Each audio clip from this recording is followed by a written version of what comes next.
let's start off with the team with the hat behind me right here with Tatis sitting at the top of my baseball. Let's start with the San Diego Padres. I think they had probably one of the most craziest last 6 months than any team in baseball, period, of all time, period. I mean, they went out, they traded for Juan Soto, historic trade. I know that a lot of people thought that they just got a steal from Juan Soto. It's starting to look like that as well, based on the trade. Half of those players are not even on the respective teams that got traded. You're really looking like, for the most part, a straight up trade for Juan Soto, CJ Abrams. So San Diego, I think, just ran away with that one. We'll see what happens moving forward. Then in the free agency, they had offers out to Carlos Correa. Didn't happen. They had a huge offer out, $440+ million out to Aaron Judge. He decides to go back to New York to put that little C on his pinstripes. But then they go ahead and get Xander Bogaerts. And I think this was, honestly, if you look at it, you look through what they have, they get the skilled players, they get another shortstop on their team. It seems like they got about 55 on their 40-man roster. But Xander Bogaerts signs a impressive deal with the Padres to come over. Your thoughts on that? We'll dig a little bit more into San Diego and where he's going to fit. But what's your thoughts on Xander Bogaerts getting signed? Amazing. I think it's, first of all, when we talk about the NL West, we've mentioned how the AL East might be the toughest division in baseball, but the NL West is definitely the most fun. From an outsider's perspective, of course, and maybe even an insider's, who knows? But I think the Bogaerts signing was interesting. I can almost picture him kind of like sitting there meeting with Boston's people and just breaking out into song, and I know a place where the grass is always greener. Right? Wow. Like, he's going out to Cali, right? And you know what? Good for him. It was a bit of a shock, in all honesty, and I think it had a lot to do with them pivoting to Devers, the Red Sox. But for San Diego, when does it end? That's my question. One after another, and I think it ends with a World Series. And so if you're a fan of the San Diego Padres, I mean, you have to be sitting really good, full confidence, knowing that your team is going to go and get a World Series championship, and not just Xander Bogaerts, but all the other moves we're going to talk about. And of course, Tatis coming back as well. But signing Xander Bogaerts, in all honesty, I was a little surprised. Because you got this feeling, and the same thing with the Mets too, right? You get this feeling like at some point they're done. They've reached their limit. But San Diego says, hell to the no. They're gone for it. And good for them. Xander Bogaerts, they've got themselves a stud to go into an already studded lineup. So as surprising as it was, when you stop and think about it, they're in it, right? And it's not all that surprising, I guess. Speaking of in it, you were in that song right there. I'm pretty sure we're going to get copyright struck because it was just so close. It sounded like Katy Perry in my ear. I mean, it was beautiful, so dang good. So just close your eyes. I was shocked. I can't believe. I mean, I think I'm more shocked at the singing than I was at the Xander Bogaerts signing. But I'll take either of them. So fantastic on that one. But with Xander Bogaerts, I think it's a fantastic signing. What it shows, and I think it's a new aspect of. I think honestly, there's a lot of teams in the MLB. Let me switch thought here. There's a lot of teams in the MLB who are changing the way that we think about offseason baseball. You can obviously point at the Mets with all the spending. I think San Diego is one of those teams as well, because they're not going for positional need. They are picking the best players out there and then deciding where to put them later on. And we're seeing that with Xander Bogaerts. There's no doubt about that because, as I mentioned, there's about 67 shortstops on their 26-man roster, right? So I think I said this exact numbers last time. Right? So regardless, Xander Bogaerts, is he the shortstop this season? Is it Tatis? I mean, is Machado? Does he stay at third base? Kim? There's just so many other selections. My thought process, and I think this is where they're going to go, Bogaerts will play the short, and we will see Tatis in the outfield. What's your thoughts on that? Yeah, no, and that's exactly what I was saying. When you look up at Fangraphs and their rosters resource page, it looks like they have Tatis scheduled for right field, which is an interesting kind of shift, right? But yeah, and so Bogaerts will be in shortstop, and of course Manny Machado in his final year at third base, and Kim at second. I think this is a scary looking lineup, and the Dodgers should be worried. And I know we're going to talk about the Dodgers in a little bit, but it's a scary looking lineup all the way around the field. Yeah, when you talk about this team, I think that they are going to be scary on their bench as well. Like there are going to be Mhm. players that could probably easily be an everyday starter on some of their other teams in MLB, even some of the other teams in their division that are going to be just part-time players on this squad. And I think that is very impressive. I don't know if they're done yet. I don't know if we see the finished product because as what we've seen so far this year, we can't count out San Diego for making something a huge splash. We Mhm. see the return of Francisco Tatis Jr. That's going to happen. We're probably going to see that. I'm guessing around May, maybe late April. There's been some rumors that we'll see him around that time. I think that's a fantastic time to have a player back, even if it's just 1 month out. Awesome. That's great. That is going to be a huge impact. Obviously, there's got to be some bad blood, I think, from what happened last year. You got to think that that's been handled. It's been shooken out. It's been long enough. However, though, this is going to be his first time in front of the fans at Petco. Do you see any bad blood? Do you see anything that is going to impact his play? And if he starts off slow, are we going to hear the Boo Birds in San Diego? That would be something to watch. I think, as far as like on the organizational level, I think you do your best to hash through all of the dirty laundry and so on, but there are still stains on that laundry, and so you forgive, but maybe you don't forget. And I think that's kind of where they are there. You got to play them. They've signed them to $1 billion years for all the money in the world, so they're going to have to put them and play them. It's not like they're just going to dump them because they come to multiple disagreements. But what will be interesting is not necessarily how he's received, but how he presents. Are you coming into the season humbled by the last year and a bit? Are you coming into the season, it is what it is, water under the bridge, let's just move on and forget about it? I think that will go a long way as far as how the fans in San Diego and receive him.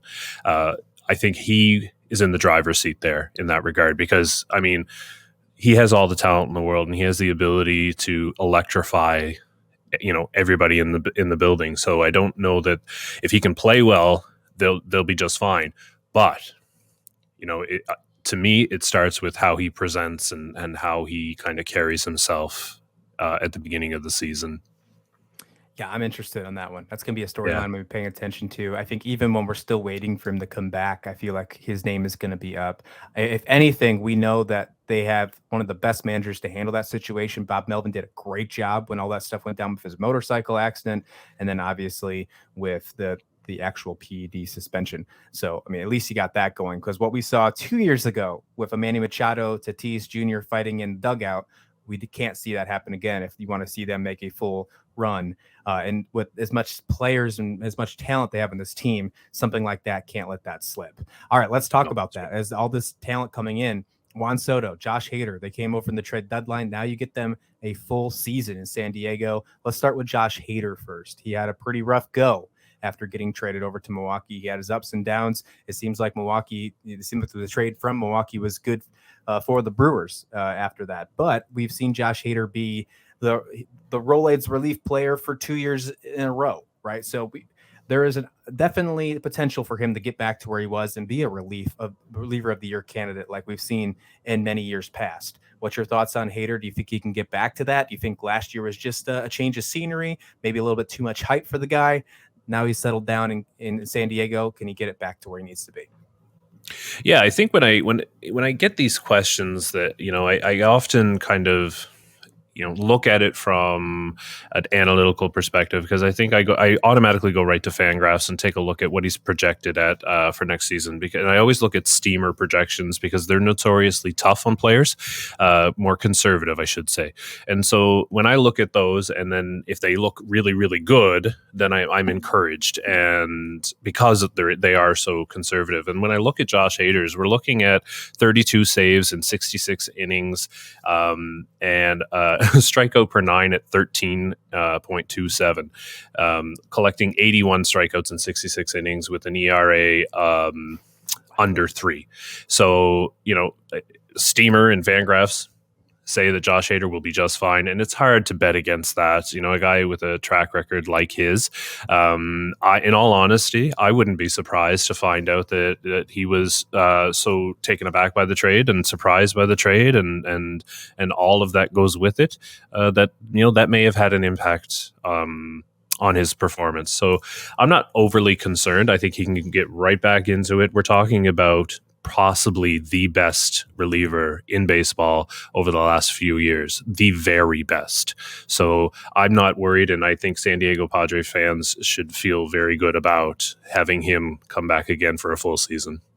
I agree. Completely agree. Juan Soto, we know that he is a generational talent as well. He's finally getting paid, I think, the money that he deserves to get paid. I think we're going to see him get paid even more when his contract comes up. However, they avoid arbitration. He's now in the $20 million range, not the 4 or 5 like he was when he was at Washington on that rookie contract. Now we're going to see superstar Soto in the first full year in San Diego. I mean, this is a murderer's row, if you will, with what they added. What's your thoughts on Soto in a full year in San Diego uniform? Well, again, if you're looking at the projections, even better than his season last year. He's projected for 7.1 wins above replacement. Insane. That's a projection. That's insane. 32 home runs, weighted runs created plus of 172. Insanity. And if he can come anywhere close to that, he could single-handedly destroy every other opponent on just about any night. And then you've added in Xander Bogaerts and Manny Machado and so on and so on and so on, right? Like, it's fascinating to watch. And they've got him for not only this season, but one more season where he's walking. He's going to cash in and become the richest, the biggest contract in Major League Baseball history.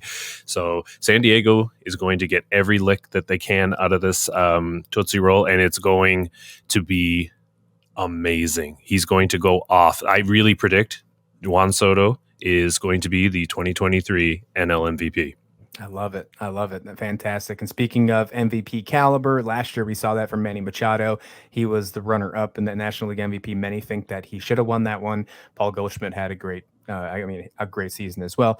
However, he can opt out after this season, and that's pretty big for a player who is really his addition was really the true shift for the culture, if you will, of San Diego when they brought him in 2019.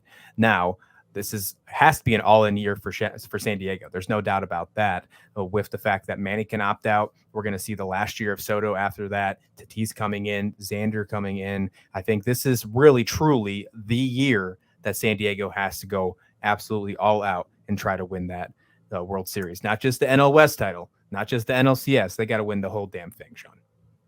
Yeah, I think you almost have to, right? You've kind of backed yourself into a corner here. And, again, we keep forgetting, like in this lineup, adding an Abreu at first base, right? Like it's just, to me, it's insane the amount of talent that this team has. And so, but it always ends, right? There's always an end date, and Manny Machado opting out could be the end of something, and so on and so on and so on, right? So if you're San Diego, you're not going to wait around.